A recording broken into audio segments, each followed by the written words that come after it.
who is younger than me, DCIS, bilateral mastectomy, castration medications, and they won't even let her married. They will not even let her have vaginal estrogen.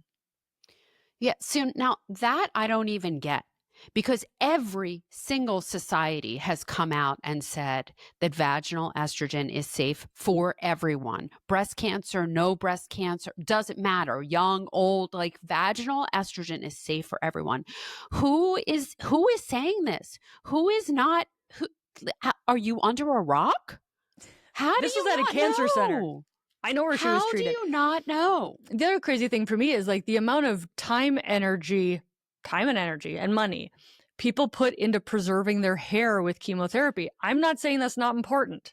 I am not saying it's not important, but I'm saying we do a shit ton to keep our hair. Why is vaginal estrogen not a pre-medication? Why are we not treating it like hair? To be like, listen, some shit goes down when the hormones change. Let's avoid razor blades, peeing, sex, all the razor blades, all the pain that happens, recurrent urinary tract infections, urgency, getting up at night to pee, all the bladder issues.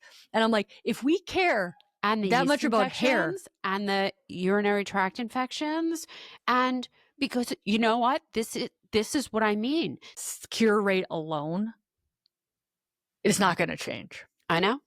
And But I learned more I had a breast cancer oncology nurse, and she said this was very helpful in opening my eyes to the suffering that's very unique and severe to this community.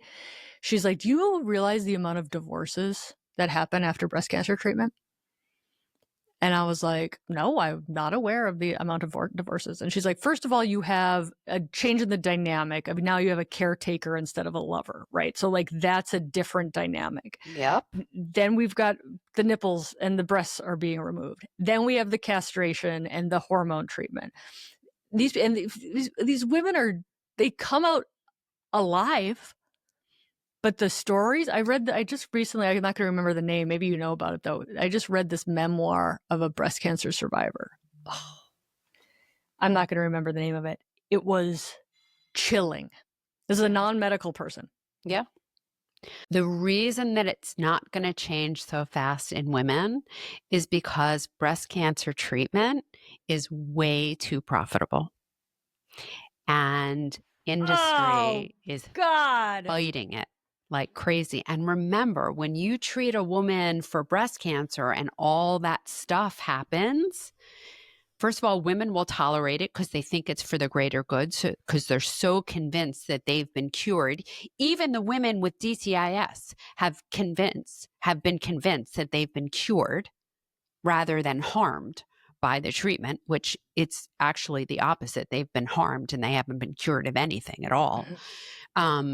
But if you take that woman and give her all those medical problems, you can get her on 5, 6, 7, 8, 9, 10 pharmaceuticals. You really, really, really create a customer.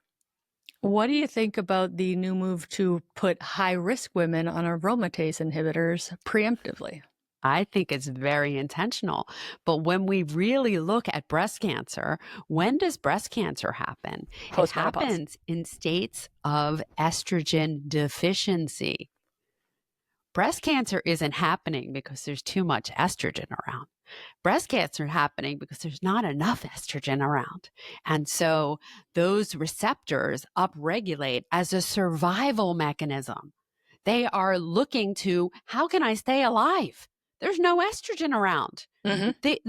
The hormone of my life, my lifeline is missing. Mm-hmm. Let me upregulate so that I can stay alive. And until we realize that and recognize that, we're just feeding into this same system.